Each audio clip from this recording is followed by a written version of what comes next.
Hi, everybody. We've got several people still coming into the Zoom room, so we'll try to get started right at 9 because we've got a lot on our agenda today. But let me make sure everybody that's been waiting has been let in.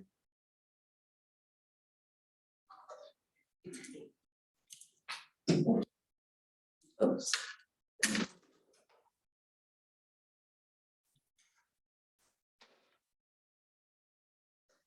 Okay, we will go ahead and get started. Welcome everybody to our Livable Neighborhoods meeting for the month of March. We have 3 presentations today. It's a jam-packed meeting. We have the whole person here to present about their services they offer to residents in our community. We've got Wyandotte County Appraiser's Office and Planning and Urban Design, as well as our other presentations or announcements that we normally have. So I am going to let some more people into the Zoom room here. My colleague Mina, she is in her second day of orientation with the county today, so she's abandoned me. No, she'll be back. She'll be back. Okay, we've got a lot of people coming in right now, so just bear with me and It's the weather. Nobody wants to get out. we'll get started. Oh, I got a whole list.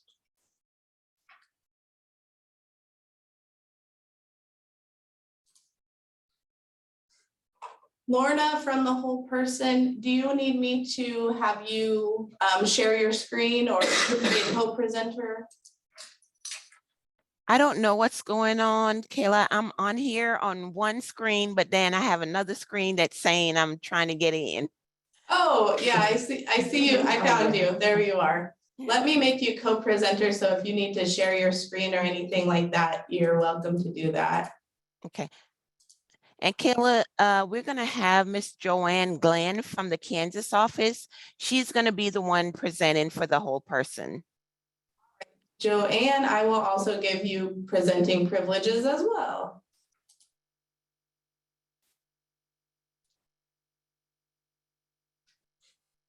All right, Joanne and Lorna, feel free to take it away. I just want to say good morning to everyone. And Kayla, thank you for inviting us to be on this panel this morning. I'm from the Whole Person, and my position here at the Whole Person is Consumer Benefits Coordinator. Ms. Glenn is going to go ahead and share with you guys what the Whole Person offer on the Kansas side, and then she's going to highlight some of the services that we have on the Missouri side, because we do have kind of the same services, but a little bit more on the Missouri side than we have on the Kansas side. So I'm going to turn it over to my partner, Ms. Joanne Glenn.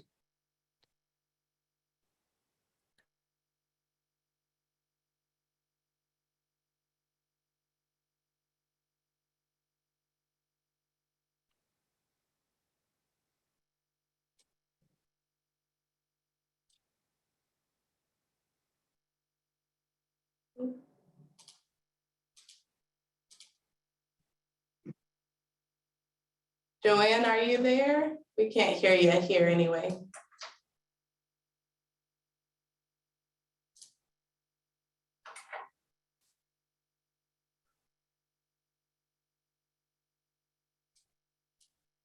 I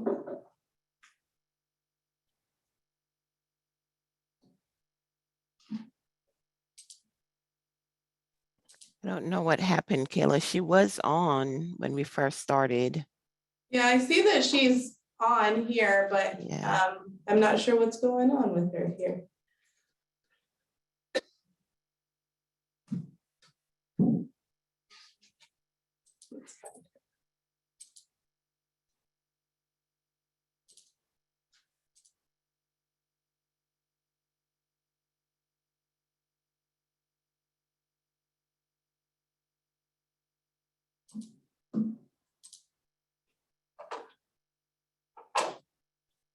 Joanne, are you able to share your screen and present or unmute? If she's not able to, then Okay. I'll see if my supervisor, Brandy, would just go ahead and share with us. I'm not hearing anything from Joanne, unfortunately. I'm sorry, you guys. I Oh, was there we having go. technical difficulties. I am so sorry. Good No morning, problem. everybody. So I am Joanne Glenn, and I am in the Kansas Wyandotte County office. I'm payroll and I&R supervisor, and I'm so sorry for the delay. But I handle consumers that are wanting to be on the home community-based service program, which means we help them to live independently at home. We are a center for independent living.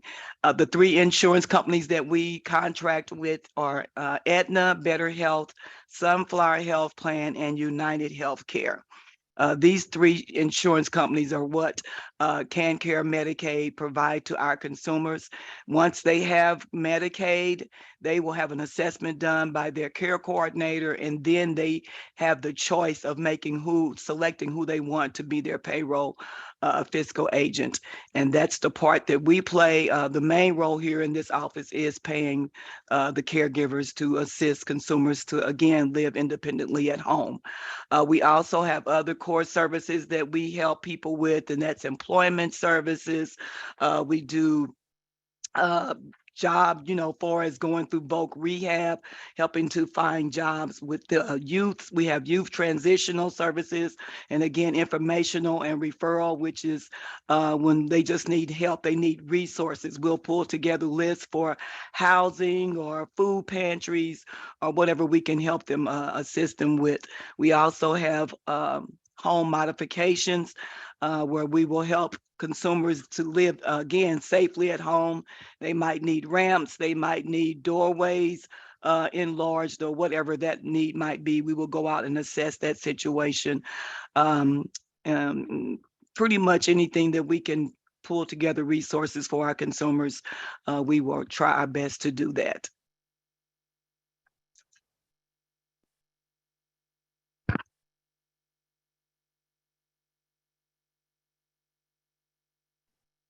And would you be able to explain like the eligibility criteria for the services at the whole person? Yes, for the HCBS services, the number one requirement is that they have, of course, Medicaid. So once they have the Medicaid and they meet that, there's a protective income level of, I want to say 1,800 to 2,000 a month. When they qualify for Medicaid, and they must, on that application, and sometimes they miss it, there is a box that they have to select for the HCBS. Sometimes they just do the Medicaid application and don't select that particular section, and then they, if they don't, then they won't be able to get the home community-based service. But they can go back in there and ask for help and get that done. Once they have that process completed, then we all have them to reach out to whichever MCO, whichever insurance company they have. Again, that's Aetna, Sunflower, or United, and they would have an assessment done. Once that assessment has been completed, their care coordinator will let them know right then and there if they qualify for the HCBS services. Thank you. And sorry, I had one more question. That's okay. Are there any folks in your office or folks in the community that assist people with applying for Medicaid? Because I know it can be a complicated process for some, or for everybody probably. Yes, it is a process. And yes, we are helping people with that process as far as getting that application completed. And myself, I am new at this, so I am still trying to get some training done myself, but we are, that is one of our core services that we offer. Thank you. You're welcome. Yeah, thanks for coming today. Are there any other, I know there were a couple other folks on from the whole person. Was there anything else that anyone wanted to share? Kayla, this is Lauren. Yeah. Again. So that question that you just asked, also on the Missouri side, I will be the person that will be doing those benefits. So I'll be doing Social Security and Medicaid, and I've also done food stamps. So on the Missouri side, we also offer those benefits just as well as in Kansas. We also offer CDS services here on the Missouri side and on the Kansas side, where if an individual is in need of care in the home, let's say you have a grandparent or even a parent that cannot take care of themselves, and they have a granddaughter or someone from the church that they want to use to come into the home and prepare meals or clean or do laundry, we provide those services, and the requirement is that they have to have Medicaid also. Thank you. It looks like I've got somebody here with their hand up with a question.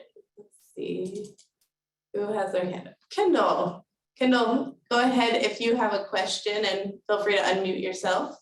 Yeah, could you put your contact information in the chat for us, please? Perfect. Definitely. Ms. Joanne? Yes. Okay, awesome. Any questions on Zoom or in the room here? I have one. I was wondering, I'm Leslie Scott. I'm with KC Digital Drive. We've been helping people get signed up for the Affordable Connectivity Program, which helps people pay for their internet bill with a $30 a month discount. And it's a federal program, so I was just curious if you all had heard of it and if that might be something that you could add to your suite of services so people are able to get internet service at home.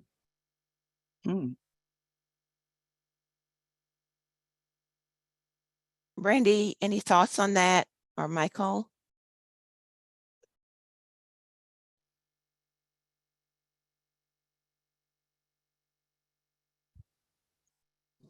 And I'm happy to connect you both after this meeting, or Leslie, feel free to put your info in the chat to connect with the folks from the whole person.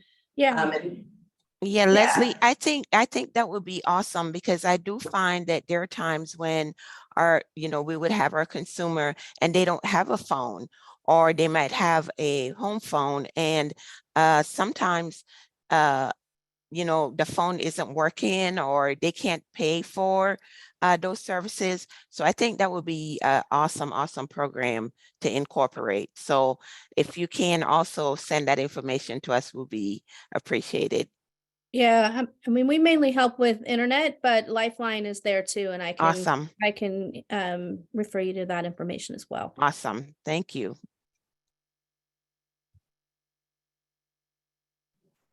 All right, any other comments, questions, anything else? All right, well, thank you so much, everyone from the whole person, for coming on and sharing a little bit about what you do to help out our community. We really appreciate it. You're welcome to stick around for the rest of our meeting to see what other things are going on in Wyandotte County, or if you need to hop off, that's all right as well. Thank you for having us. Yeah, thank you. Next up, we have Matthew Willard from Wyandotte County Appraiser's Office. He's here in the room, but we will make sure everyone can see him here. Just a second. All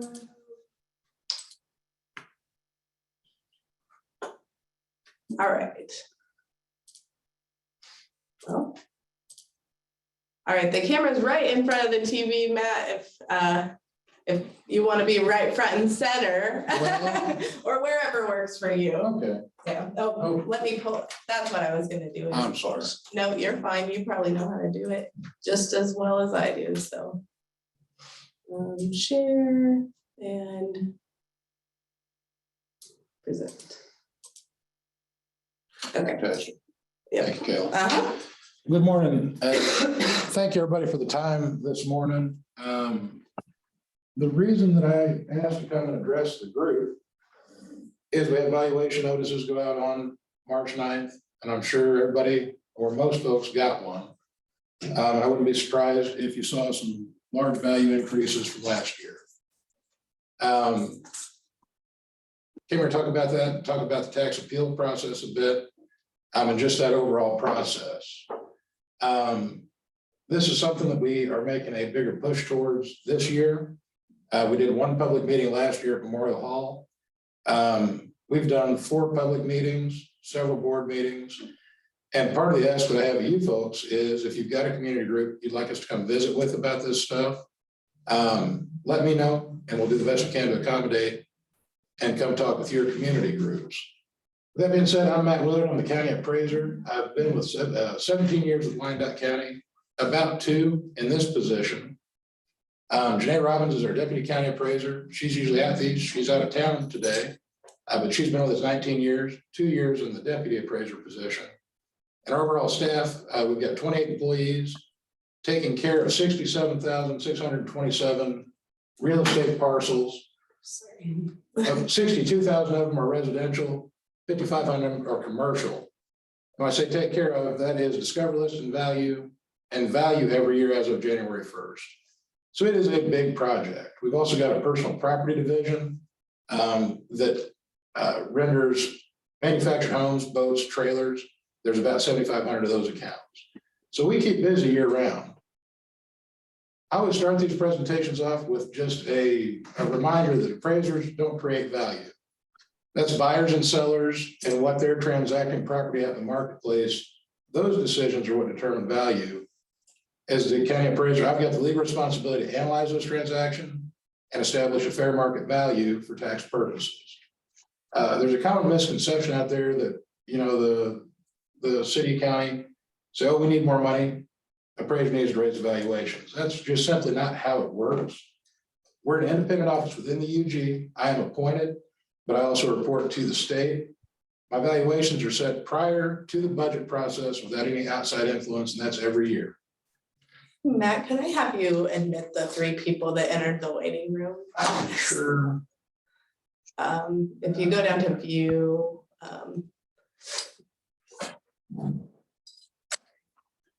not very good at telling. It's that black line right under. That's all right. I didn't think of that before you started presenting. And if you can hold on to it, and I'll just kind of Okay. nod for changes. Sorry about that. No, that's okay. I apologize. I use Teams for most of my meetings, and it just has a little bit of difference.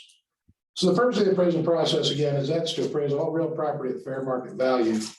And that allows for a distribution of the tax burden. That valuation is market-based. Again, budget and valuation, those are 2 separate processes. In Kansas, residential parcels are assessed and taxed on 11.5% of market value, while commercial parcels are assessed and taxed at 25% of market value. Go forward. There we go. As far as the oversight goes, it is a Kansas state law. It's actually constitutional. As we appraise all property at fair market value, all real property at fair market value. All Kansas counties operate under the same appraisal framework. Those assessment rates we talked about earlier, those are set in the Kansas Constitution. And we have oversight that's conducted on both how we appraise properties as well as the results of those values. So that's procedure and statistics. The target appraisal ratio is 100%. That would be every property that sells at 100% of market value every time. That's not possible. So there's an acceptable range between 90 and 110. Going back a few years, and we don't know for 2023, but going back a few years, typically in Wyandotte County, that ratio has been 92, 93%, which is to say that our values are 92, 93% typically of what a house sells for, slightly under what property is selling for, that fair market value. I think that's another misconception that we're overvaluing property. And at least in the last, call it 5 or 6 years, that hasn't been the case based on the statistics. Taxation process, and this is kind of a breakdown of where we're at and that, how the whole thing works. January 1st, that's our effective date of valuation. That is the date of value for every piece of real property, personal property in the county. It's as of January 1st. Anything that happens in the market or anything that happens to an individual property after that date won't be recognized. If you have a house fire on January 2nd and it burns to the ground, it was there January 1st. It's taxable for that tax year. I don't necessarily like it, but it cuts both ways. If you build a new house during the year, you're not going to tax on until that next year. So January 1st, then we are gonna send our notice of value, which is a piece of paper that most everybody got here a couple weeks ago. Typically, we like to mail March 1st. We mailed March 9th this year because I wanted to make sure, and we took extra time, that if there was gonna be a dip in the market, if things were going to start to turn and sell for less, I wanted to make sure to the best of my ability that we recognize that in our valuations. I started looking for that in November, I'm gonna be honest, took that extra time and we just didn't see it. Even into 2023, haven't seen it. Property is still selling for more than it was in the prior year. We're still seeing some appreciation. It's not as massive as what we had seen over the last couple of years, but it's still there and I'm not seeing any evidence of a crash or a downturn in values. And I've got Google alerts, I've got alerts set up. I get a big list of stuff to read every morning, kind of looking for that. The coasts, there's some pockets where that's starting to happen. The Midwest generally isn't, and here from the sales that we get, haven't seen it.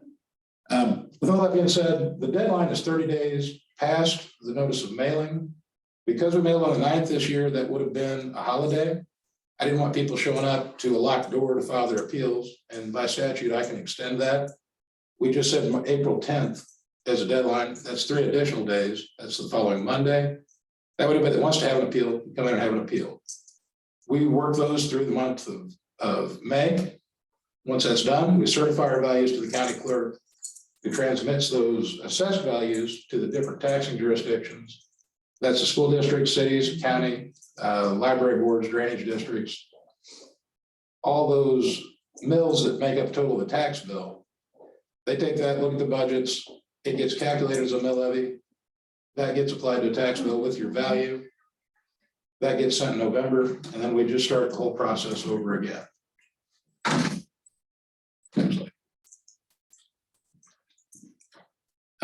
Again, there are 2 parts to a tax bill: the valuation, which is what we're here talking about today, and the mill levies, which are based on budgets. We won't know what the current year's tax rates or mill levies will be until November or thereabouts, because you've got the budget sessions, you've got that process, and that's what actually ends up going into the tax bill, and that's what gets sent out in November, and that's the dollar amount.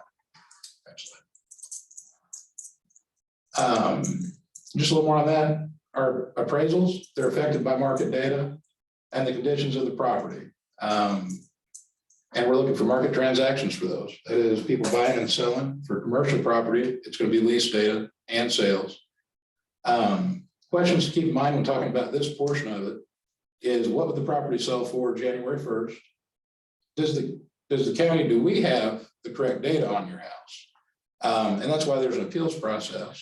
And then is looking at that January 1st date, what are some of the neighboring properties selling for and what are the condition of them? And then the other portion is the tax bill, the tax rate. Again, that's set by the budget and service needs for each of those taxing jurisdictions. And there are some public hearings. Well, there are public hearings on that that anybody is able to attend. And that's where you can have input on that portion of it.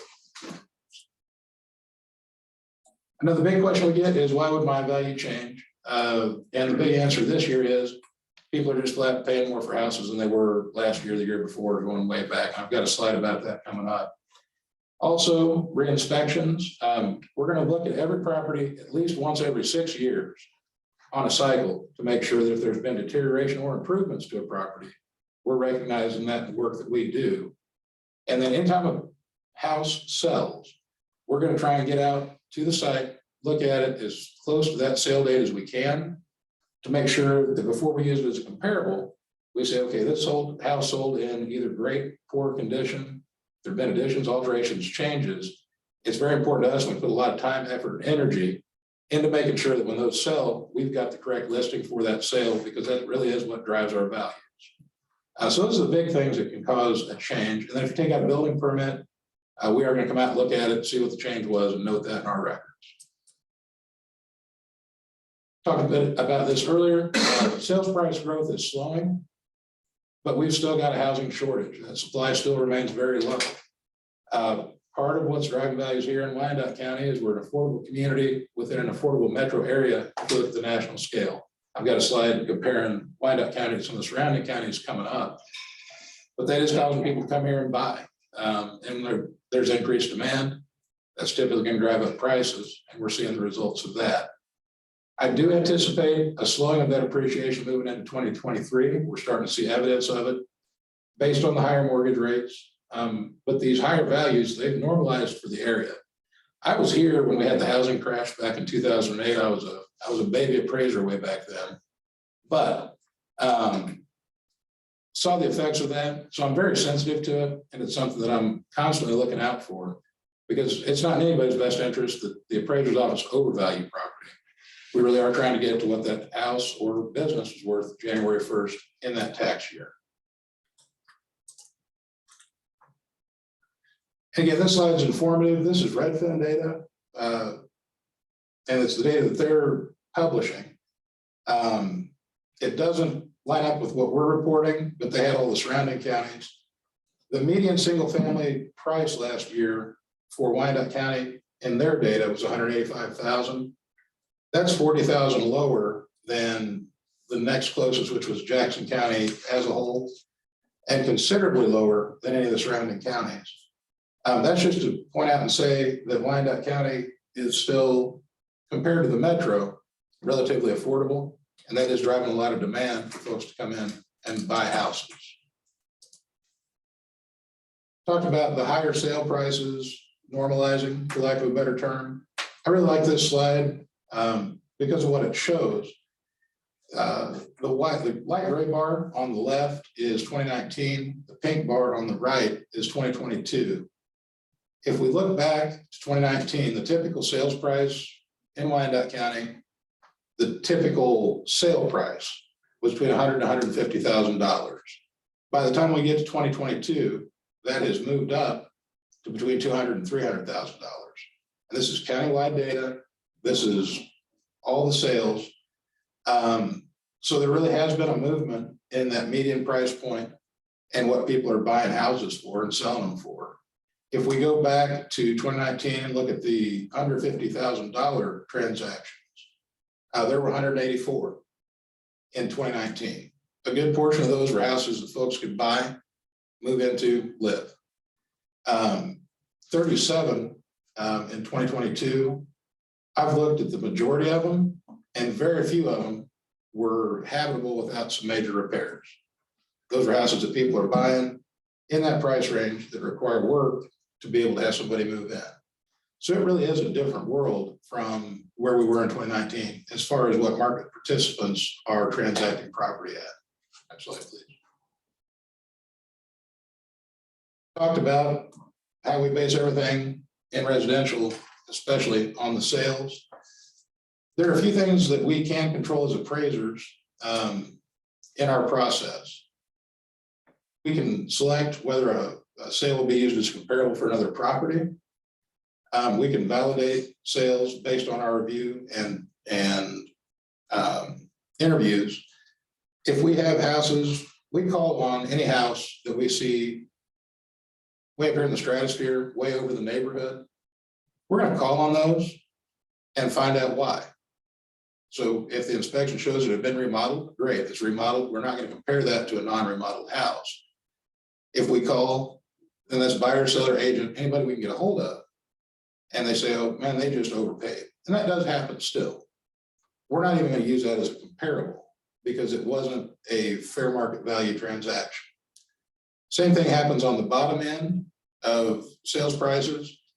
Wholesalers that we buy the houses, we know when we get those sales come across that they're not going to be representative market value most of the time.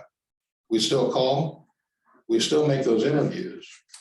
Sometimes it's a house that's just in real rough shape, and yeah, that's fair market. More often than not, it's under market value for whatever reason. I've got thoughts on that I'm not going to share with the group, but they're sending out those letters for a reason is what I'll say. A few things we can control is who purchases the property, what that property sells for, how many properties are going to sell in an area, or if the buyer and seller don't disclose updates or detriments to the property. We can only know what we can know. We are very careful though in our sales validation making sure that what we're using to value properties is what was actually there. We do go back and use 3 years worth of sales data. So in this case, 19 back to 20. And next year, that'll change. We do make time adjustments if the market requires it. But the market changes every year. And that's why the property values change. Your comp sales that were used to value your property are available on our website. You can go pull that report, pull how we have the property listed. There's a lot of information that's available and easy to access. And we've got some handouts on that, some other things. Next slide, please. So this slide goes back to that prior slide with the bar graph. Last year, the median house sales price in Wyandotte County was $205,000. Of the ones we said, yeah, these are fair market, open market sales. We've got some geographies that we use to make sure that we're not comparing dissimilar properties. That map is our model lines. When we're setting values, information from outside of a model is not going to be used to value parcels in that model. Comp sales selection will never cross those lines. When we look at depreciation, it'll never cross those lines. Because we realize that location has an influence on what property sells for. We don't want a property from out west being compared with property on the east side or vice versa. We recognize that there's geography. This is how we have it delineated. Inside that, there are smaller neighborhoods that don't display good on this format. So as we're selecting comparable sales, the model that we build is going to look at the neighborhood first, if there are sales available. And we've got what are called neighborhood groups, which are similar neighborhoods. And then eventually, if it can't find anything that's good, it'll go out to those model boundaries looking, but it'll never go any further. This slide also shows the big run up and what prices houses are selling for, and it's countywide. These are sales prices going back to 2020 to 2022 for each of those models. And really very dramatic increases. If we go back to 2018, it'll be even more so. But again, people are just paying a lot more countywide for properties than they were even going back last year or the year before.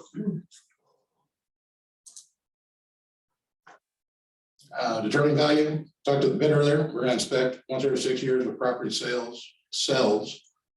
Anytime we discover damages or have those reported to us or improvements, we're gonna take that data, we're also gonna look at market data to build our models, apply it to the property data, and develop a cost approach, a comparable sales report approach, and a multiple regression analysis approach, which is also market-based. After that, one of our appraisers is going to look at every property every year and select a value based on that and do a review on it. Again, houses, there's 51,000 of them, not very many of us. So we're going to look at it, check it for reasonableness. If it looks good, they're going to select, we're going to send that value. We're not perfect. That's why we have the appeals process. And again, it is mass appraisal. We don't know, we don't know. The next slide, I think, starts talking about the appeals process. Oh, look at that. I've done this a few times. I encourage anybody that feels like there's something wrong with the value, that it wouldn't sell for that as of January 1st. I absolutely encourage folks to come in and visit with our people. It does a couple of things. It gives us a better opportunity to look at the parcel in detail. People know more about their properties than we do by virtue of the fact that they're their properties. We don't often get inside of a property. So if there are damages, stuff that we don't know about, we can make those adjustments, make those corrections, and that's going to get closer to a fair market value. So again, I'll never discourage anybody from coming in and having that visit with us. It's not an adversarial process. I get feedback that once upon a time it was or was viewed that way. The way that it's set up is it's just a conversation. We're going to sit down, we're going to review the parcel with you, make sure that we've got everything, physical characteristics correct. And then show on that comp sheet, hey, here are the sales that we used, here's how we arrived at that value. And then visit with you about why you feel that's different, needs to be changed. I'm going to listen, and then we're going to process it, get the notice sent out. If you disagree with that, there are additional levels. Small claims Division of Board of Tax Appeals, that's also an informal process. The difference is there's somebody from the state that they hire, representative from our office, and then you, and then that third party makes the decision. So we're not the end all be all, even in that appeal process. There are additional appeal rights. And that's something that I want to make sure that is out there and known, and also something that we communicate during the appeal. 2 times a year to appeal, the informal session, which is right now, within 30 days of the value notice going out. If you don't do it this time of year, when the tax bills go out, you can pay under protest. I always recommend people, if they get their value and they say, no way, go on and do it now, because it's a simpler process. It just involves our office. It's 1 sheet of paper you send back to us, and there's the appeal. If you wait until tax bills come out, you got to make a payment. It has to be matched up with the payment under protest application. It takes longer to get everything processed. And there are rules, and we have to send no jurisdiction letters sometimes on that, because if the payment and the form aren't matched up right, we can't hold the appeal. And there's just 1 a year per person or per parcel. So you can do it informally, you can do a PUP, not both.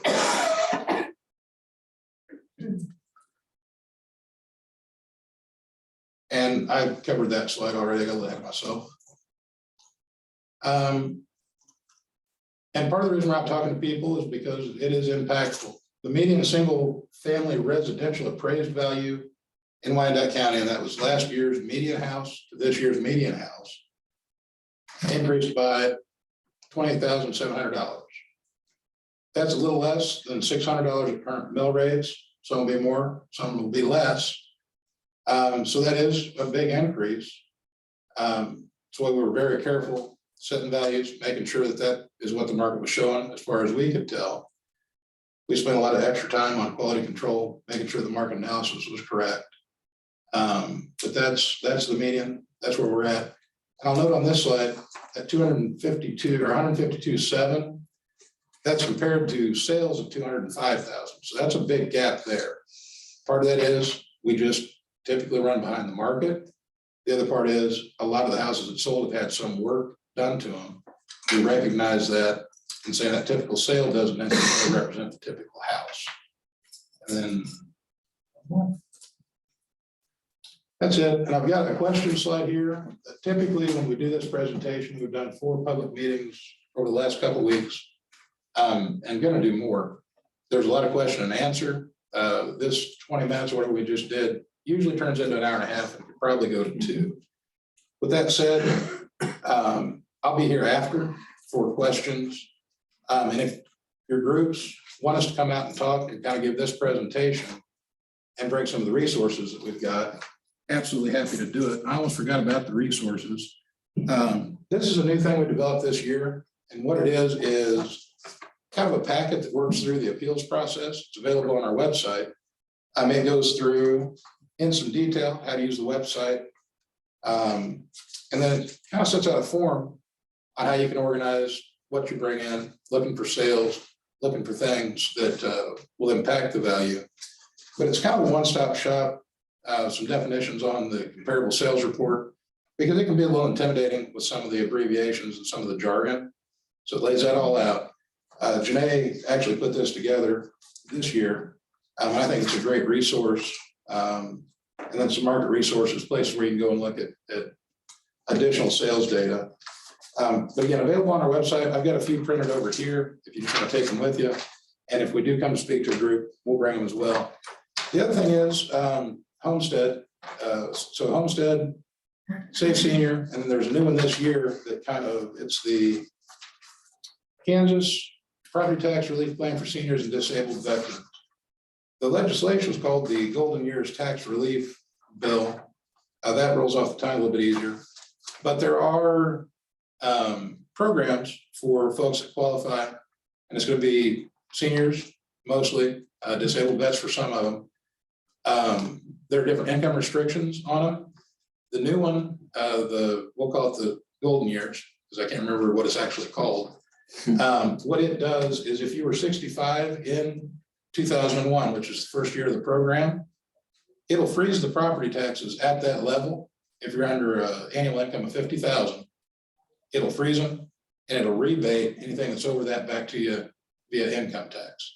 So it's a good program. It's something that's new. I was happy to see it because, well, I just think, and help folks with it, we ought to.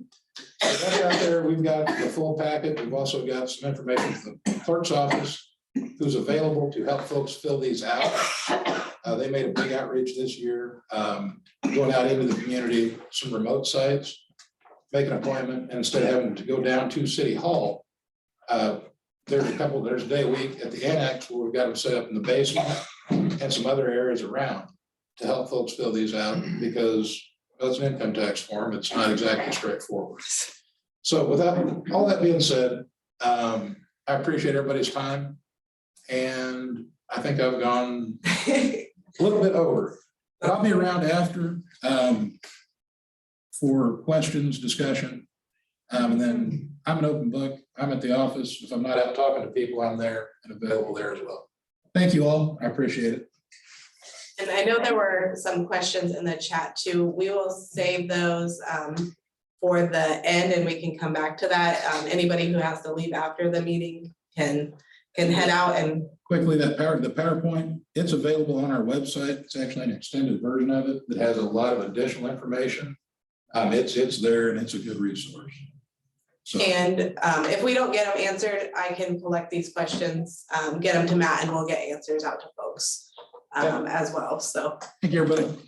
All right, next we've got an update from planning and urban design, I believe, Michael. Let me give you presentation capabilities here. All right, take it away.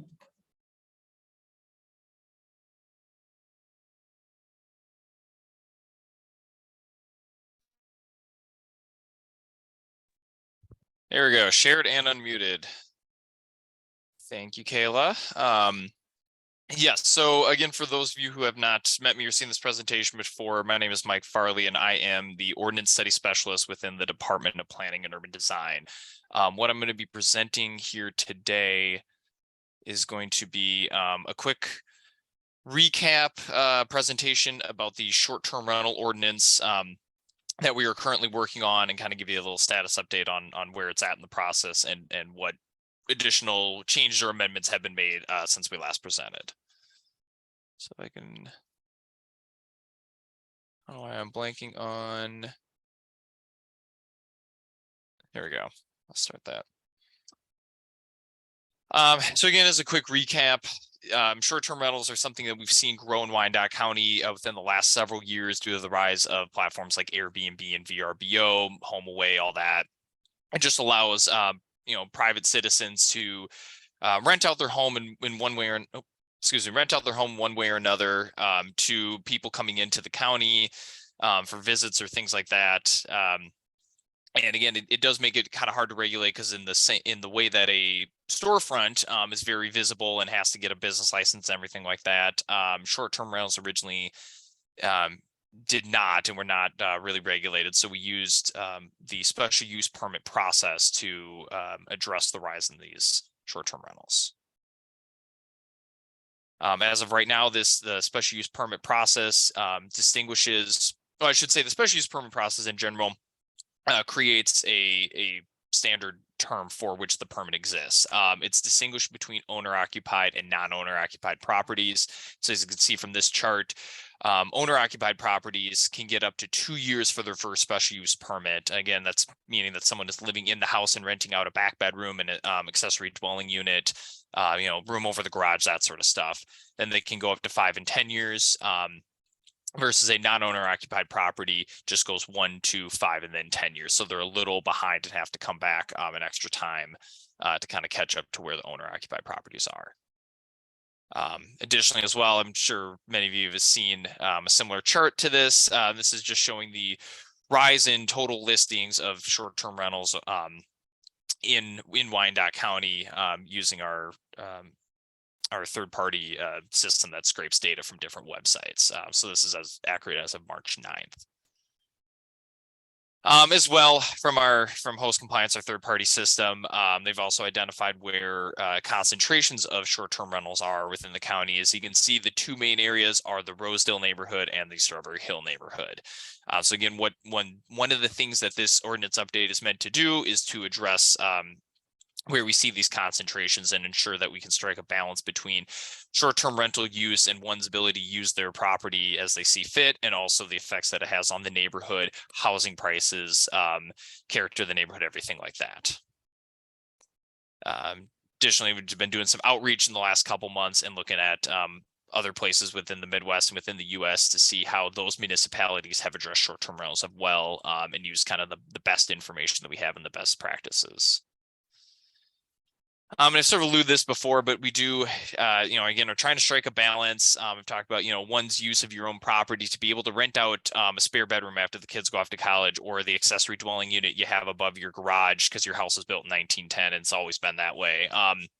Making sure that's still usable and easy for people to do, but at the same time, making sure that neighborhoods aren't becoming strictly all Airbnbs that fill up on the weekends and lay empty during the week, and take away from the housing stock that we have available for residents, as well addressing the fact that enforcement, while it's a good tool, is limited to catch these people usually on the weekends when they're having short-term rental guests over, and also addressing the fact that this is an incremental change that is happening in neighborhoods, and we need to find out how to address it rather than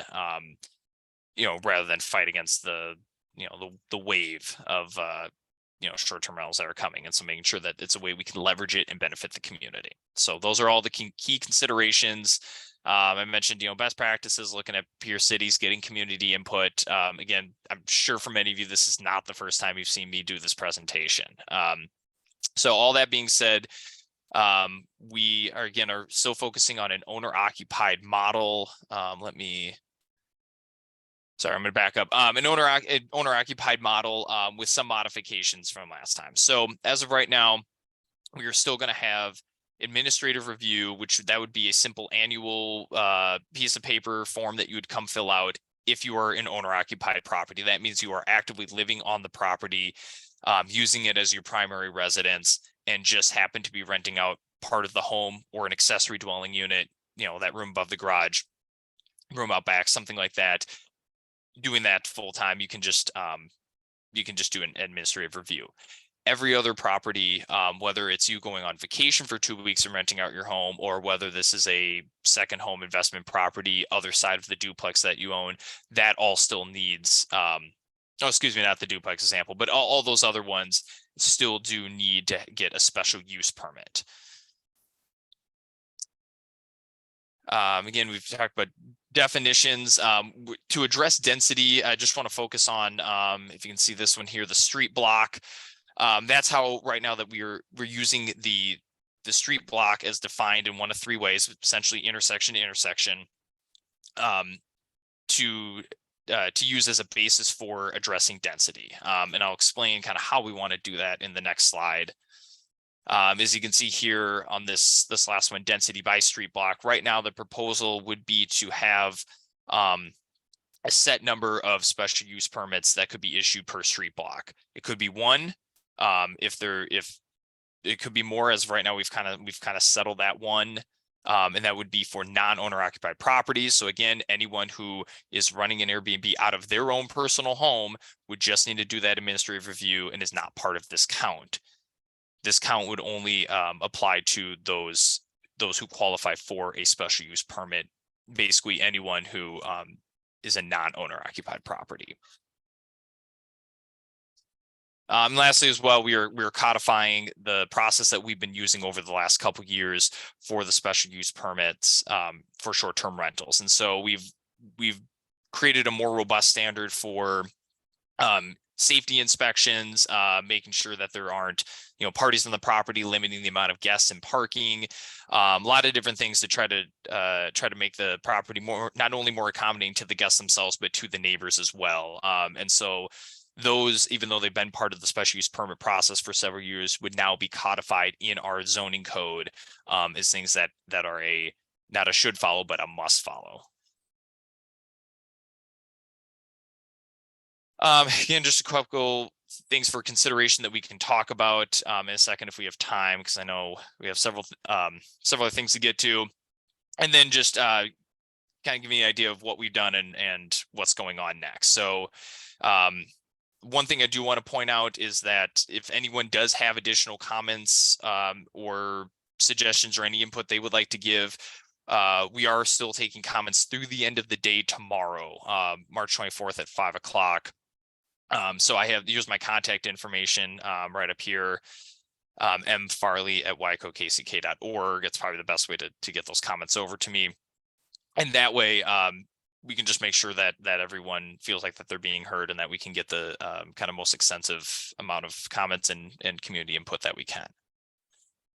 So that being said, I will, well, I'll hold it up for here just so everyone can get contact information. But besides that, I will open it up if we have an opportunity to answer a couple questions. If not, Kayla, I'll throw it back to you.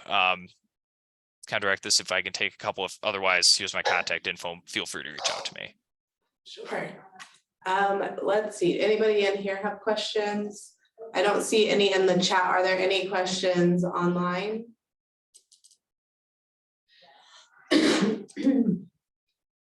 All right, well, thank you for presenting, Michael. And then we've got your contact information and we'll send it out as well in the minutes after the meeting. Excellent, you're welcome, thank you. All right, thank you.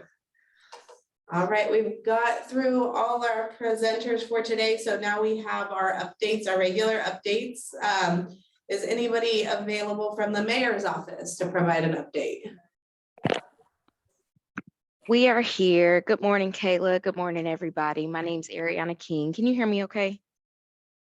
Yes. Just to make sure. Okay, awesome. A few things that are coming up here, not only within the mayor's office, but within the UG that I'm sure some other folks will touch on. And one of those is that we have selected our new county administrator, and they will be starting this upcoming Monday. David Johnston will be joining us from, I believe he's from Ohio. And so we'll be welcoming him to Kansas City, and we look forward to him coming into Wyandotte County and getting acclimated to all of our communities and all of that good stuff. Let's see, we also wanted to remind everyone that Medicaid re-enrollment letters should be going out. And so if yourself or relatives utilize that, look out for those things and make sure you get updated re-enrollment. And then our clerk's office here at City Hall is still processing senior sales tax rebate applications. And so that is going on through the end of the month. And so on that final day, March 31st, as a kind of celebration to them concluding that, we are going to host a senior resource fair here at City Hall in the lobby. And we'll do it that morning, Friday, March 31st from 9 a.m. to 12 p.m. And so while the clerk's office, they've been working really hard on doing some outreach to the community and getting people registered and getting their applications done. And so we want to have some resources available for people that come in on that final day and also get theirs processed. We'll have community partners such as BPU will be there. Livable Neighborhoods is going to be joining us, area aging on agency, you know who I'm talking about. But that group will be there and quite a few others. And so we're really looking forward to that. And also the mayor's office will be hosting a STEAM conference in just a month from now, actually April 22nd at KCKCC for high school students. So if you have some relatives, if you have some children around you, make sure that they look out for that information to come from their schools directly. So thanks, Kayla. Thank you. Anybody from the KCK School District USD 500? Yes. Good morning, everyone. I just have a few items to share, events that are coming up. It's good to see everyone this morning. We get a lot of requests from organizations from the community to pass out flyers, and they want access to our students and their families, which is okay. We have come up with a new process that will help streamline that so that we don't have organizations dropping off boxes of flyers that are then transported to our schools, and then they have to sort some of those flyers and then they put them in the students' backpacks. So we have a live new electronic flyer communication tool, and it's called Peach Jar. And this particular platform has been used by a number of school districts across the country. And so we've invested some time in studying it, having conversations with other school districts about it, and seeing how that has helped them. And there's been a lot of positive responses. So basically, this initiative will save our schools tons of paper and reduce copy costs by thousands of dollars. And on top of that, posting school flyers in this so-called electronic backpack reduces clutter and will help parents keep track of school events. So if you or your organizations want to share information with our parents within our schools, you can go to our website and get more information about Peach Jar. We encourage you to sign up and register, and then you can begin to have access to all of our schools in that particular format. And there's also some rules and guidelines there. We have another upcoming listening and learning session. Our Board of Education held their first one not too long ago. We didn't get the turnout that we wanted from our parents, however, that's okay. We were still able to get some input from those who did attend the last one, which was held at Wyandotte High School. But the next one that is coming up, we encourage those of you who are available, or if you can help share the information. The next one will be held Saturday, April the 22nd. And again, for parents in the community, it will be here at Central Office from 10 o'clock to 12 p.m. Now, the topic of conversation in this particular session would be on the use of ESSER funds, ESSER 3 funds. And ESSER funds stands for Elementary and Secondary School Emergency Relief. And those of you who may not have heard of ESSER funds, this was started, funds became accessible after COVID had hit, and many of our students and families were impacted greatly by it. So this intends to provide emergency relief funds to school districts across the country due to the impact of COVID-19 on schools. So if you want to be part of that conversation, please feel free to come and join us again at Central Office Saturday, April the 22nd, 10 to 12 p.m. Also, one last thing before Marco comes on, we have the Kansas City, Kansas School Foundation for Excellence. It is led by the executive director, Krista Watson, and she's been involved in the community. She's from KCK. She's doing a great job with the foundation. They are having they're launching their 2023 I Believe campaign. And this campaign is an opportunity for the foundation to support the great work that many of our staff, teachers, and students are doing by offering grants for professional development. It can be community enrichment activities, and on and on and on. So these grants provide support to programs and projects that coordinate with the district's initiatives. So if any of you would like to participate and donate, you can go to the foundation website. The I Believe campaign runs from April the 1st through April the 30th. So any support that anyone can provide would be greatly appreciated. That's all that I have. Marco, did you have anything you wanted to add? Yes, good morning, everyone. Just want to let you know about a few items. Our registration for our summer learning program, it remains open. Registration will run now through April 21st. The program is for current pre-K through 12th grade students. Summer school itself will run from June 5th through the 28th. Essentially, the summer learning program is designed to help students maintain their skills that they've learned already and to enhance what they can learn during the summer. You can find that information on our website, kckschools.org. Another item, kindergarten registration for the 2023-24 school year is now open. So if you have a child eligible for kindergarten in the 2023-24 school year, you can sign up now. That information is also on our website, kckschools.org. And lastly, please check out our newsroom on our website. We feature all of our great students, our faculty, everyone across the district. There's stories about every wonderful thing that happens throughout our district. I'll give you an example. 60 students went to New Orleans for spring break. The goal of their visit was to visit several of the HBCU schools while they were there. I'm sure they got some great food while they were there as well. The boys basketball team at Carl B. Bruce, they were undefeated this season. Applause for them.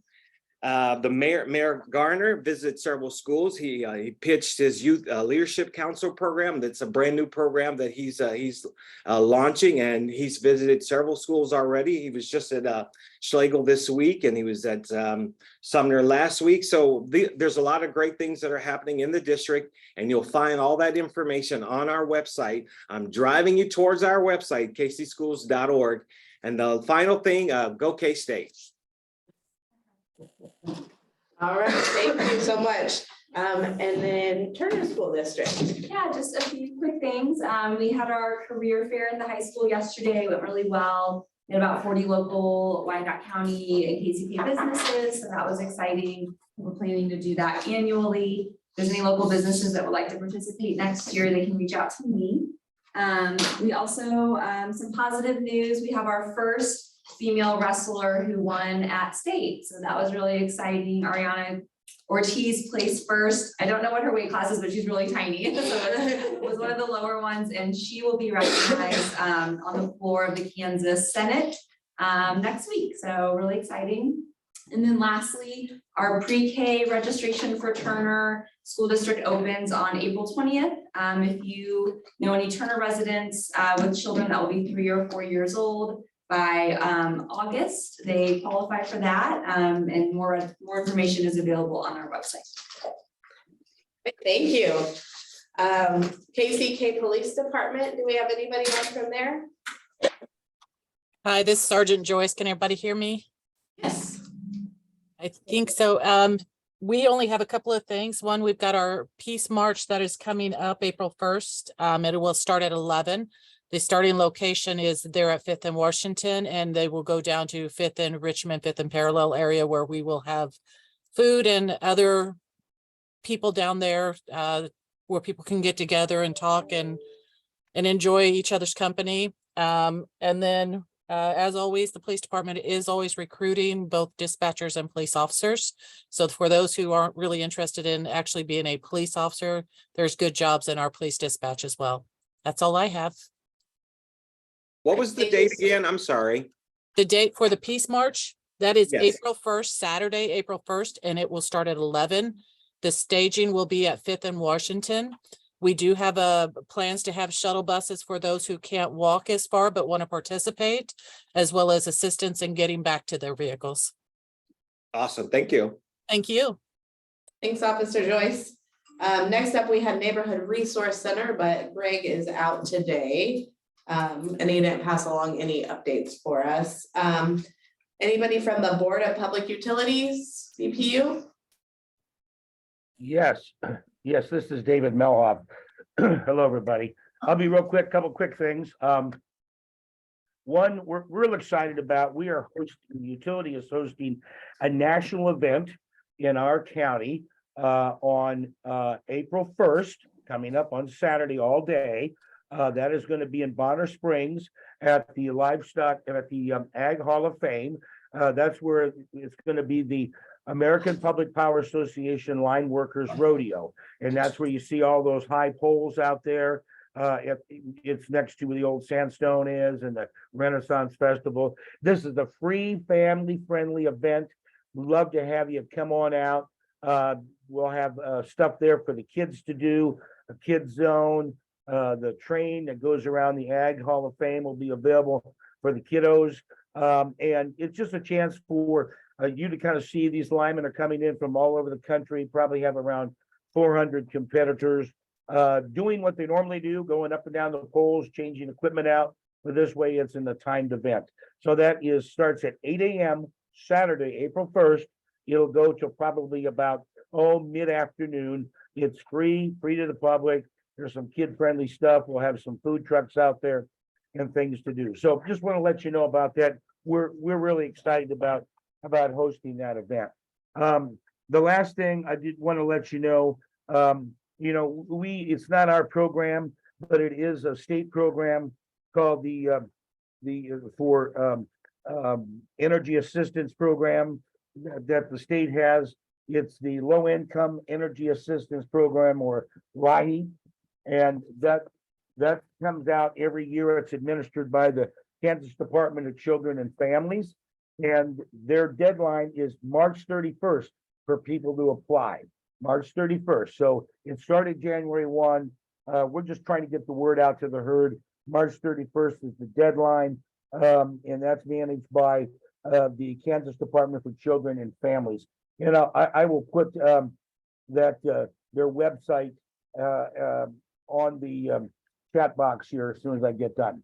And that's kind of the key thing I have right now. Stay tuned. There's some other exciting things down the road. If you're looking for a speaker, get a hold of myself, David Melhoff. We've got speakers that can talk about a variety of things, just general what's going on in utility.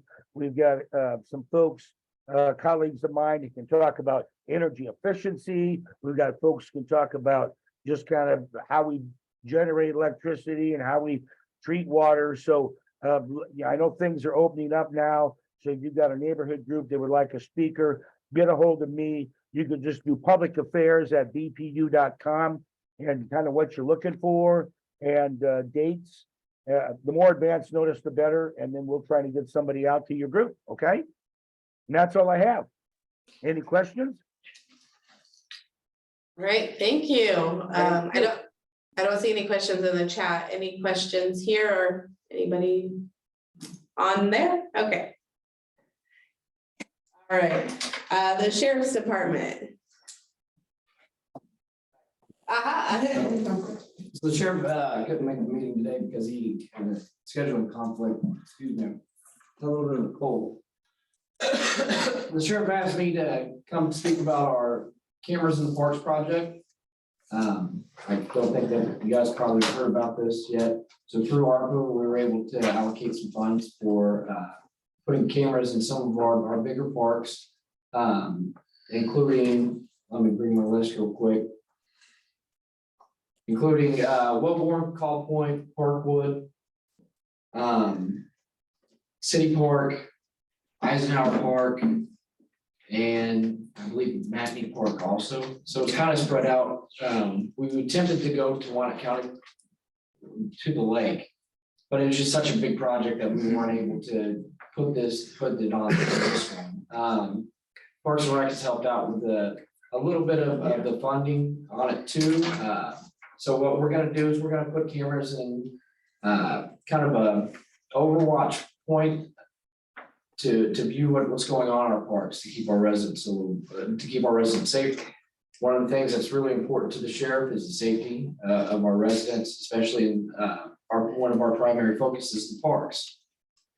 So in doing that, he's got with the commissioners, and the commissioners are concerned about the parks, the safety of the parks, because they want people to go out and enjoy the parks. So when kind of piggyback what the city is doing with their new center that they're going to open up, we're able to jump on board with them, get some funding for it, and we're starting to see some of the cameras that we bought, some of the fiber that's supposed to go into the ground for the project starting to come to it's starting to come to us. So we actually have a meeting today at 2 o'clock at City Park to do a secondary walkthrough, and we're pretty excited about it because it'll give us a real-time feed into what's going into our parks and help us police the parks better. All right, thank you. But the other thing is, to piggyback off what Sergeant Joy says, the sheriff's office is also hiring. We have one-day events every month. We're not hiring for deputies. We're also hiring, if you're under 21, we're hiring my brain's was scattered. We're hiring for CSOs, courthouse security. We're hiring for the life of me, I cannot think of what they're called. Gosh.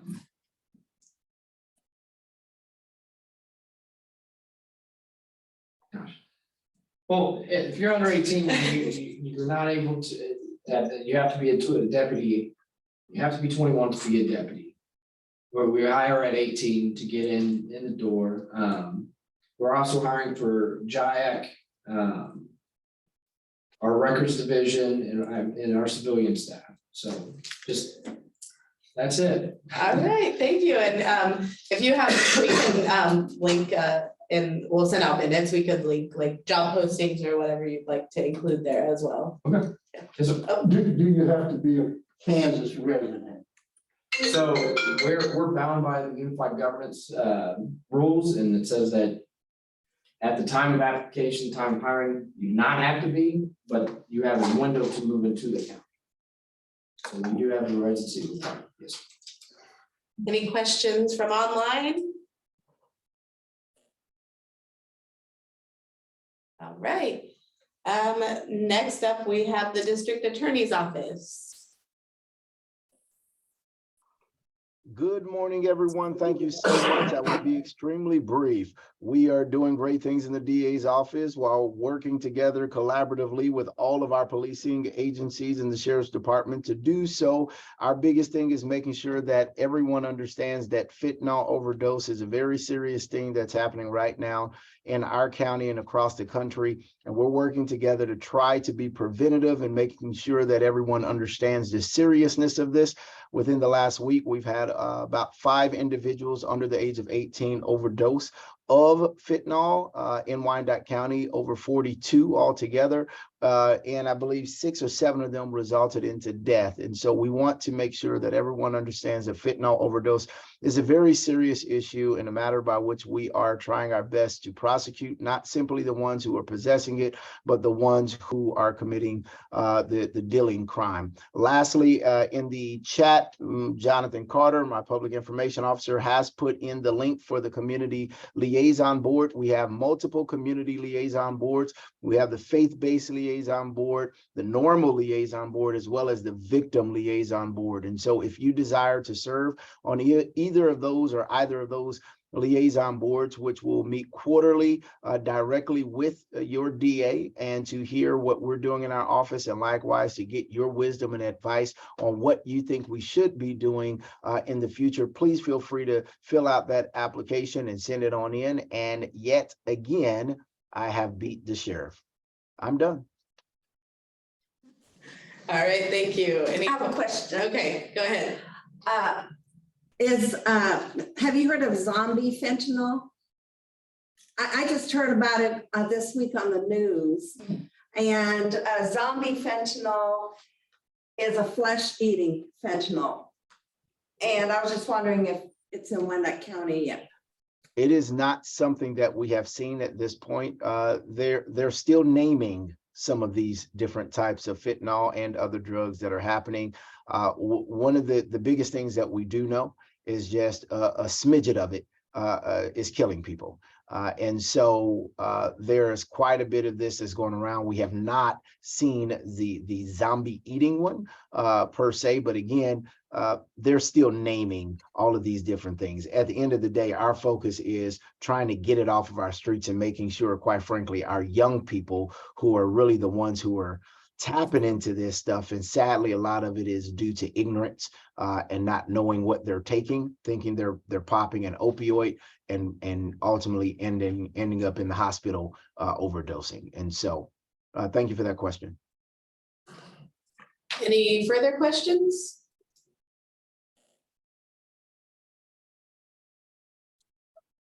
All right, we have a next update from the Department of Planning and Urban Design. If there's any further updates, and it looks like we do have a planning question about the information on the RFP from Indian Springs. If anybody can speak on that.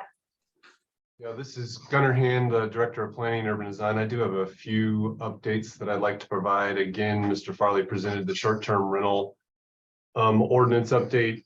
We've gotten some additional feedback, as Mr. Farley noted, from the Planning Commission, and so it looks like we're targeting April for that approval process. We still have a couple more meetings with the City Planning Commission. It'll go back to Administrative and Human Services and then the Board of Commissioners for final public comment. Again, we're anticipating that in April. Regarding the RFP process for 3 UG-owned sites in Wyandotte County, the pre-bid webinar is actually at 11 a.m. this morning. There is an option for in-person attendance in the chamber at City Hall in downtown KCK if anyone is in the neighborhood and would like to attend as well. After the pre-bid conference, UG staff will be posting there will actually be 2 requests for qualifications or RFQs, one for that will pre-qualify lead developers and one that will pre-qualify all sorts of sub-consultants and or subcontractors for that work. We anticipate following up with the RFQ process 3 subsequent requests for proposals, RFPs, for each individual site. Those will probably come out one at a time this summer in an order still to be determined. Ms. Howard, can you restate what the question was? I apologize. Before I move on with my other updates, I can address that now. That's okay. It was, does anybody have information on RFP from Indian Springs? Again, the RFP will not be released for Indian Springs until later this year. Again, the 3 sites are the former Indian Springs Mall site, something we colloquially call the triangle parcel right at in downtown KCK. That's at 4th and Minnesota, right as you come off the Lewis and Clark Viaduct heading into downtown KCK. And then another one in the general vicinity of 18th and Quindaro. So again, the RFQs just pre-qualify folks to submit later for development proposals at each of the 3 sites. Actually the second to last update that I'd like to provide is we're also still ongoing with the update to the land bank policy. The Board of Commissioners, technically the land bank Board of Trustees, excuse me, created a subcommittee to update the policy last fall and into early this year. There were several outreach efforts that culminated into this subcommittee taking that input and moving forward with policy conversations. So again, that next meeting is actually also today, this afternoon, from 3:30 to 5 p.m. At the 5th floor conference room. That will be in person and Zoom as well. You can find more information about that at the online or at the city clerk's office, and I can put it in the chat here in a second as well for both of those meetings. There will be subsequent meetings in April, May, June, and we've scheduled them out all the way through July for this subcommittee. Again, each one of those subcommittee meetings will be another sort of chunk of the policy that will be reviewed by the trustees or Board of Commissioners, and they sort of build on one another. So if you're interested in land bank policy, I'd encourage you to attend as many of those as you can, because they'll sort of keep moving down the line through the policy, referencing back, but also looking forward, but really focused on one sort of policy issue at a time with those meetings. And then finally, we'd just like to remind everybody, again, 2023 is the year of visioning, following up on the 25th anniversary of the unification of Wyandotte County with Kansas City, Kansas last October. The unified government is looking to the next 25 years to define the direction, North Star, if you will, for the community collectively in collaboration and partnership with you all. We have a couple of things planned for this effort. Most pressingly, there's kind of a summit that is being organized specifically for NBRs in April. More information to come out regarding that soon. And then in May, mid-May, we're targeting a kind of summit meeting of the minds, if you will, for folks. We're looking to hopefully have rent out the rental space out at the Wyandotte County Lake Park and kind of have a retreat for about a half day to kind of go through it. That will sort of launch kind of a summer of additional outreach that we'll be doing. Again, this is a comprehensive plan update, so there's a lot of different areas to discuss. If you all remember, last year, the Board of Commissioners adopted the GODOT Countywide Mobility Strategy. That is effectively the transportation chapter of the comprehensive plan. So building off all of that outreach and continuing it into this year, we'll sort of take chunks of different policy, be they public safety, utilities, land use, open space and parks and recreation, historic preservation, housing, economic development. All these things will sort of be addressed, discussed and hopefully strategized over the next year as we develop, really for the first time, a citywide comprehensive plan in the unified government. Happy to take any questions if anybody has any.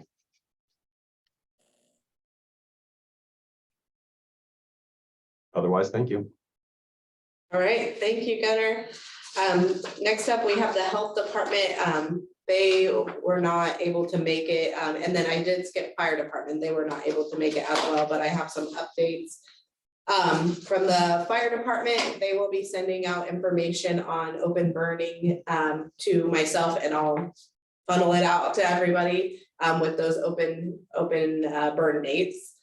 The health department, they said something to note is that there's only one bivalent booster. They're getting a lot of calls about a new booster, but there have been only 2 iterations of boosters. The first was the monovalent original COVID, and the bivalent booster original COVID and the Omicron variant that came out last winter. They may have another variant of a booster in the fall yearly at some point, kind of like a flu shot, but not yet. COVID vaccines are still available at the health department for anyone, and free tests are available at the health department's front desk. I also brought some here in the room. We have some in the Livable, we have a lot in the Livable Neighborhoods office, so if anybody needs some. And then I had a few Livable Neighborhoods updates. I sent out an email with a survey link to neighborhood leaders about a board training that's offered by K-State Research and Extension. If you're interested in attending that training, please fill it out. I can also put the link to that in the minutes when I send it out. I'm trying to gauge the best time and date for the trainings, and if people prefer but in person or Zoom, and what might work best for everybody. If you're not able to make it to this first round of board trainings, if it goes well, if it's well received, then we'll offer it more often. We're also, Livable Neighborhoods Task Force Executive Board is looking for a couple more executive board members who can be actively involved. And if that's something you're interested in, please contact Carol Newton or myself for more information. And then the last thing I had on my list, Gunnar addressed. I know there's been quite a bit of interest in land bank policy, and I was just gonna let everybody know there's a meeting at 3 o'clock or 3:30 today. So that is all I have. Now we have some time of just under 10 minutes for any community announcements. If there are any from anyone else that wants to share.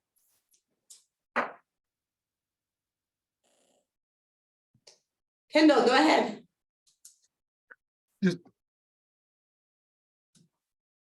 I'd just like to say the Law Enforcement Advisory Board is holding a listening session at the Armourdale Community Center on April the 12th. Starts at 6 o'clock. The question at hand is how can law enforcement better serve your neighborhood? We're looking for citizen input, so you can come and have your say. And I'd also like to say that if Mina is acclimatizing, it's going to be amazing to see when she actually starts doing something, because she's killing it. Yeah, she's doing great. She's been helping she's been taking on the newsletters, the e-news, sending out the phone tree phone calls. And she's working on getting our home repair program back up and running and gathering all our community partners back together that used to work on that, and reaching out to new partners as well. So we're really glad and lucky to have her on board. And I forgot, I didn't introduce myself at the beginning of the meeting if you haven't been here. So I'll go back and do that. I'm Kayla Hauer. I'm the Livable Neighborhoods Program Coordinator. I started at the end of December, so I'm starting to get a grasp on things around here. And so I thank you all for your patience in working with me. Any other community announcements anything anybody wants to share? I would like to share, if that's okay.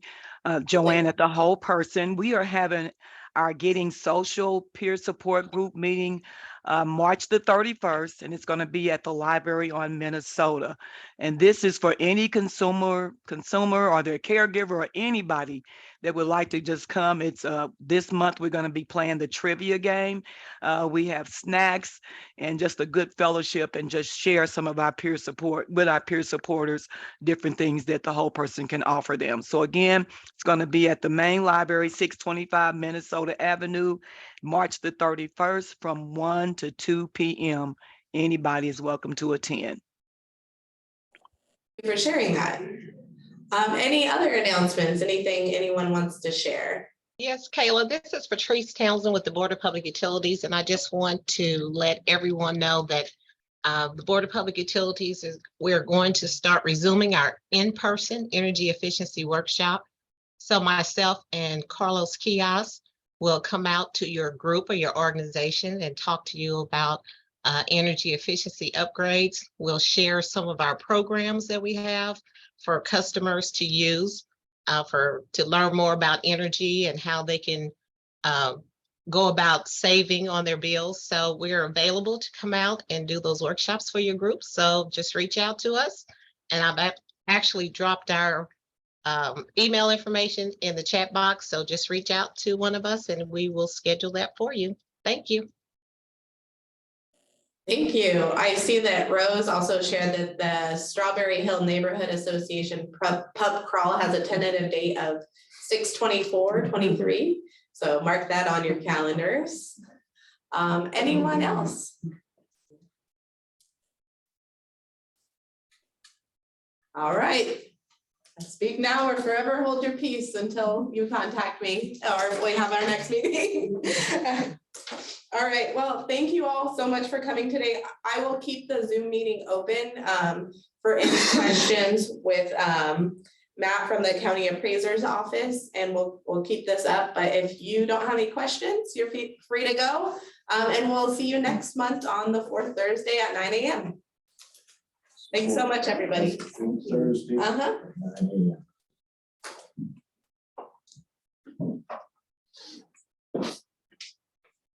All right, so with the chat, I'm gonna go back up to Obviously, yeah, we can scroll up to the top. where there were questions.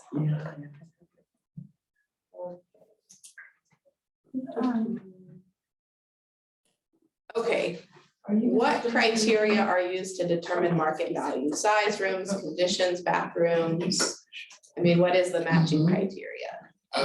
So all of the above, we're gonna look at everything from size of the lot, size of the improvement, bedroom count, condition, bathrooms. And honestly, as we develop models, it's gonna depend on what model that's in. We run regression analysis to tell us what market participants are valuing, like more and less. But size is a big one, bedroom count is a big one. And that condition is also a big one. All right, and then how do we find out the last time our house was manually reviewed? You can call our office, 913-573-8400, or pull up your parcel on our parcel search site. Solar panels are personal property, so they would not have been included in your real estate value. And then the PowerPoint, we'll get the PowerPoint available to everyone. Yep, that's on our website, wykokck.org/appraiser. And how do we file an appeal? Is there a form or a site? So the back of the valuation notice is a form to make an appeal. And a little further down the chat, actually Ann shared the appeal website that we have out there. So you can do it online, you can bring it in person, use the form or the website, either way works. All right, I think that was all the questions in the chat. Does anybody that's sticking around have some additional questions? And feel free to just unmute and share your question if you have one. So they presented a Turner Board. Anybody here? And Rocky Mays. Oh, my name? Oh, my name is Kayla Howard. KAYLA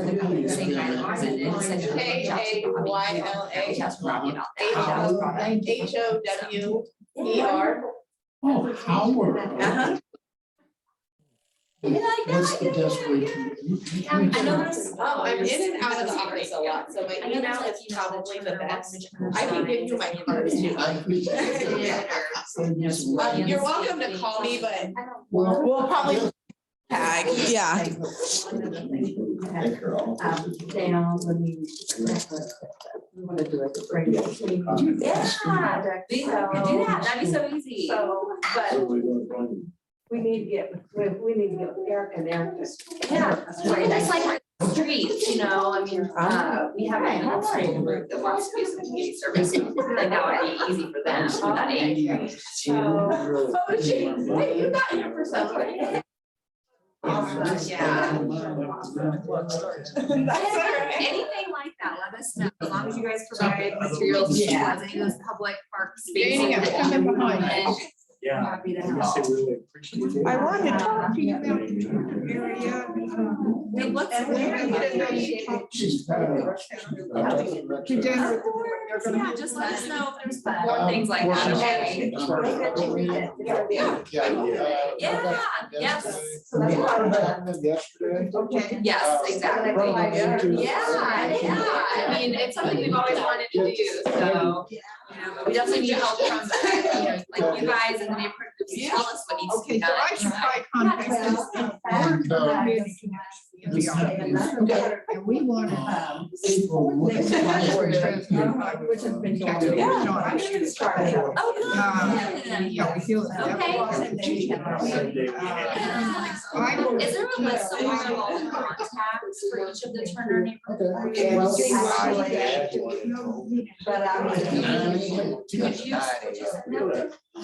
Still have my, let me see.